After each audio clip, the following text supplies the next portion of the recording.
Nel giugno del 1815 si combatté la battaglia di Waterloo, che segnò la sconfitta di Napoleone e il suo esilio a Sant'Elena. Su un campo di 5 km per 3 coltivato a grano, fangoso a causa della pioggia, si muovevano 140.000 uomini e 400 cannoni.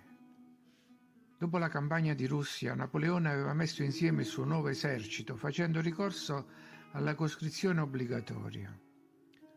Lo aveva integrato con gli uomini della Guardia Nazionale, con quelli ereditati dall'esercito borbonico, per un totale di 600.000 uomini. Ma veniamo al titolo del video.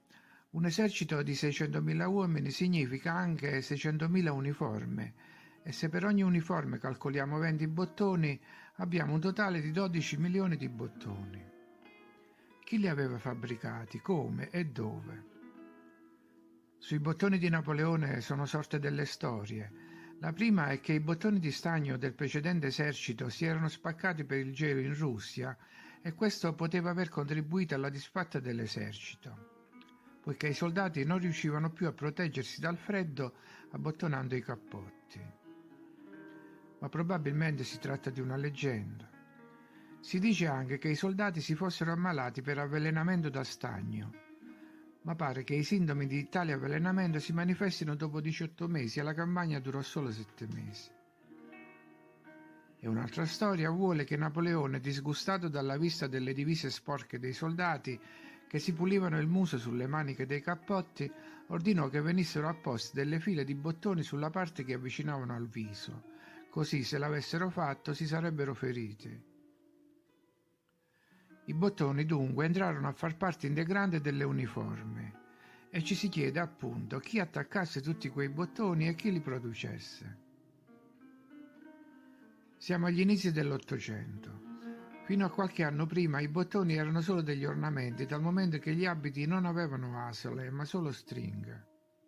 Servivano a coprire la spilla con cui appuntare il mantello e, nel caso dei nobili, venivano preparati dagli orafi con lo stemma del casato.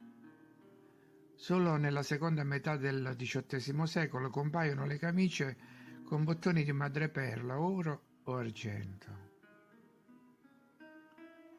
Ma è solo più tardi, dopo l'impero napoleonico, che il bottone artistico lascia il posto a quello industriale. La prima industria di bottoni fu fondata a Milano nel 1829 da Ambrogio Binda. Un primo vero stabilimento lo abbiamo a Palazzolo sull'Oglio nel 1857. Quindi chi aveva prodotto i bottoni per l'esercito napoleonico già anni prima? Ma abbiamo parlato solo dell'esercito francese. Dall'altra parte c'erano le forze della settima coalizione, l'impero russo, l'impero austriaco, il regno di Prussia, il Regno Unito, e ognuna di queste potenze si era impegnata a inviare 150.000 uomini. Quindi altri 600.000 soldati e altri 12 milioni di bottoni. Naturalmente quello dei bottoni è solo un aspetto della questione. Ci sono anche le divise. Quando tutte le forze si preparavano a scendere in campo, chi pensava alle uniformi? Tutti i sarti d'Europa lavoravano notte e giorno autonomamente o si erano coordinati, e in che modo? Occorreva mettere insieme centinaia di migliaia di divise tutte uguali, perché era importante per lo spirito di corpo.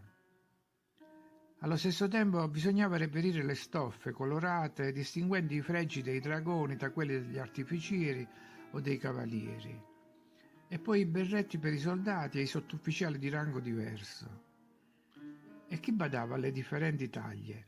C'erano i bassi e gli alti, i magri e i grassi, uno sforzo operativo non comune.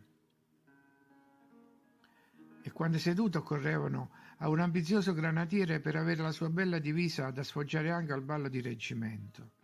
Per quanti giorni ognuno di loro teneva impegnato un sarto. I pantaloni sembrano fatti su misura, i tessuti sono come quelli moderni, aderenti, elasticizzati. E poi c'erano i finimenti dei cavalli, gli stendardi, eccetera. E tutto questo stona molto con ciò che i pittori del tempo rappresentano, delle sardine semi-addormentate al tavolo di lavoro. Senza una produzione di serie, quante divise si potevano mettere insieme? e chi le ritirava per portarle ai reparti. Come veniva garantita l'uniformità delle uniformi, appunto? Non c'era nessun sarto che confondesse i colori. Agli inizi del XIX secolo la produzione tessile non era ancora meccanizzata. Solo nel 1851 avremo 300.000 addetti al settore, ma in Inghilterra. E solo 10 anni prima John Greenough aveva brevettato la macchina per cucire che permetteva di confezionare indumenti con una certa rapidità. Per la produzione in serie dei vestiti dovremo comunque aspettare la fine dell'Ottocento, con il perfezionamento della macchina per cucire che consentirà altre operazioni come il ricamo e la cucitura dei bottoni. Ma qui siamo ancora nel 1815 e tutto si basava sul lavoro manuale, compresa l'estrazione dei metalli. Perciò chi attaccava i bottoni per l'imperatore? Ma manca ancora qualcosa in questo racconto, le spalline. Sono parti complesse, fili di rame odorati che avvolgono filamenti di stoffa.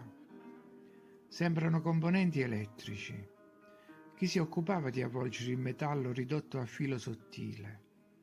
Non sono certo lavori eseguiti a mano. E a che scopo lo si faceva? Solo per far brillare le spalline al sole durante la battaglia e attirare in questo modo un colpo di fucile?